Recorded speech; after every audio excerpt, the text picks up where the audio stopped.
Europe Soir, Laurent Bazin sur Europe 1. 8h15, c'est l'invité d'Europe Soir autour d'un chiffre qui nous a tous fait sursauter, sans doute quand vous l'avez entendu ce matin dans la matinale de Patrick Cohen. 8 Français sur 10 croient en une théorie du complot. Alors on parle du 11 septembre, on parle du sida créé en laboratoire puis qui aurait été testé en Afrique. 19% des Français interrogés par ce sondage IFOP pour l'Institut Jean Jaurès doutent de la version officielle des attentats de Charlie et de l'Hypercacher. 9% pensent que la Terre est plate. Voilà, on en est là. Le plus frappant, c'est qu'évidemment, ce sont chez les 18-25 ans que l'on est le plus adepte de ces théories. Ce sont vos élèves, Benjamin Amar, et c'est pour ça qu'on voulait vous entendre ce soir. Bonsoir à vous. Bonsoir. Vous êtes professeur d'histoire géo au lycée Gutenberg de Créteil. Comment ça se manifeste chez vos élèves, cette contestation de la version officielle ?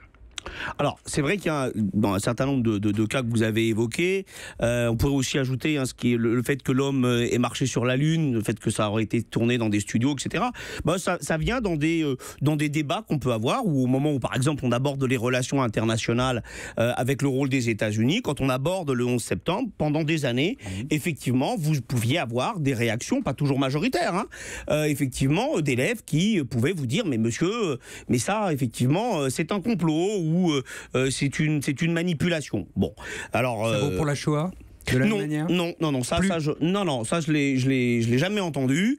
Et en réalité, ce qu'il faut, vous savez, c'est ce que disait Paul Valéry. Il disait le mensonge et la crédulité s'accouplent et engendrent l'opinion. C'est-à-dire que c'est clair qu'on voit à travers ce sondage que la jeunesse est particulièrement touchée, mais en même temps, c'est 80% des Français. Donc il est hors de question de stigmatiser un public. C'était pas le sujet. Non, mais j'ai bien compris. Ouais. Mais donc moi j'ai pu aussi entendre dans mon entourage ce même genre de réaction que mes élèves.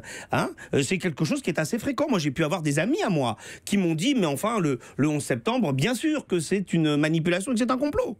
C'est communautaire comme réaction ? Non, pas du tout.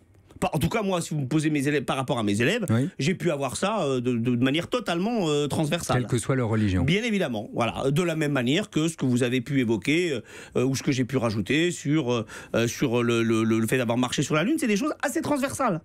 Et c'est là qu'en réalité est le problème. C'est vraiment un problème qui touche au plus près de nos démocraties. Parce que dans ce sondage que vous avez évoqué, il y a plusieurs chiffres. Il y a aussi le fait que 25% des Français seulement croient dans le discours médiatique. C'est exactement la même proportion vis-à-vis d'Internet. Il y a 25% des Français seulement qui croient effectivement à ce qu'ils lisent sur Internet. Donc il y a une méfiance généralisée. Vos élèves qui sont des élèves de seconde et de terminale, oui, c'est ça ? Oui, c'est ça, de lycée. Ils se nourrissent très largement sur Internet, justement, oui, sur les réseaux sociaux. Bien évidemment, ça c'est assez net. C'est-à-dire que lorsque vous leur demandez quelles sont leurs sources, vous avez quasiment systématiquement des documentaires ou des vidéos qui circulent sur Internet.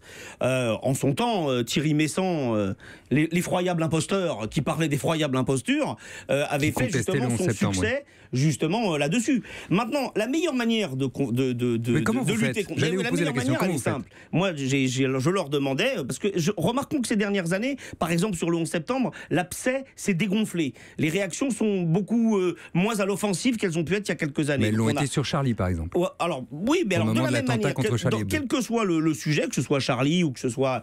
la meilleure manière, c'est d'engager, vous savez, on a aussi de l'éducation civique au lycée, donc d'aborder un débat d'éducation civique interactif. Et donc de leur demander, c'est ce que j'ai fait sur le 11 septembre, mais quelles sont vos sources ? Et donc là, vous passez un bout de vidéo en direct et vous déconstruisez le discours. Je me souviens très bien d'avoir fait ça sur un documentaire sur le 11 septembre, de leur montrer toutes les manipulations sur la voix off, sur les musiques de fond, sur le fait que, par exemple, à un moment, ils pouvaient vous dire qu'il y avait trop de débris d'avions et que donc c'était le signe d'un complot et que 20 minutes plus tard, dans le même documentaire, ils vous disaient qu'il n'y en avait pas assez. Donc c'est par ce discours-là où vous mettez aussi du savoir. Vous avez ramené de la raison. Mais bien évidemment, c'est ce qu'il faut faire. Parce que derrière, je vais vous dire, cette crédulité-là, elle se fait sur le terreau de l'ignorance. Maintenant, je vais vous dire, ce débat est complexe. Parce qu'en même temps, je pense qu'il faut aussi que les médias prennent leur part de responsabilité sur le sujet.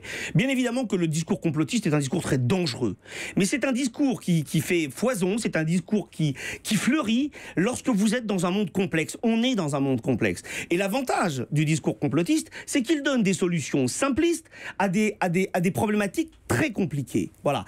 Et moi, ce qui m'interpelle dans ce sondage, c'est on dit aussi que les 36% des Français sont sont convaincus qu'il y a une connivence trop importante entre les médias et les puissances de l'argent. Mais ça, c'est une critique que vous pouvez retrouver chez des organismes très respectables comme la CRIMED, ou que vous pouvez voir dans un documentaire qui avait été nominé au César et qui s'appelait Les Nouveaux Chiens de Garde. Voilà. Donc juste une chose, je suis assez frappé à vous voir.